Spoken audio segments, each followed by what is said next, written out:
Just then she heard something splashing about in the pool a little way off, and she swam nearer to make out what it was. At first she thought it must be a walrus or hippopotamus, but then she remembered how small she was now, and she soon made out there was only a mouse that had slipped in like herself. Would it be of any use now, thought Alice, to speak to this mouse? Everything is so out of the way down here that I should think very likely it can talk. At any rate, there's no harm in trying. So she began, "Oh, Mouse, do you know the way out of the pool? I am very tired of swimming about here, oh Mouse." Alice thought this must be the right way of speaking to a mouse. She had never done such a thing before, but she remembered having seen in her brother's Latin grammar, a mouse, of a mouse, to a mouse, oh mouse.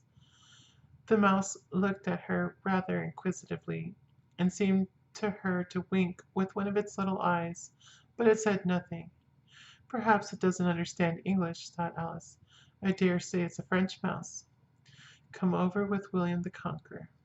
For, with all her knowledge of history, Alice had no very clear notion how long ago anything had happened. So she began again, "Où est ma chatte?" which was the first sentence in her French lesson book.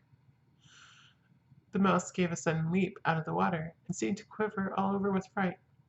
"Oh, I beg your pardon," cried Alice hastily, afraid that she had hurt the poor animal's feelings. "I quite forgot you didn't like cats." "Not like cats!" cried the mouse in a shrill, passionate voice. "Would you like cats if you were me?" "Well, perhaps not," said Alice in a soothing tone. "Don't be angry about it.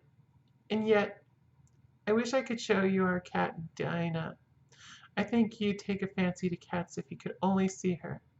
She is such a dear, quiet thing," Alice went on, half to herself as she swam lazily about in the pool. "And she sits purring so nicely by the fire, licking her paws and washing her face. And she is such a nice, soft thing to nurse. And she's such a capital one for catching mice." "Oh, I beg your pardon," cried Alice again, for this time the mouse was bristling all over. She felt certain it must be really offended. "We won't talk about her any more if you'd rather not.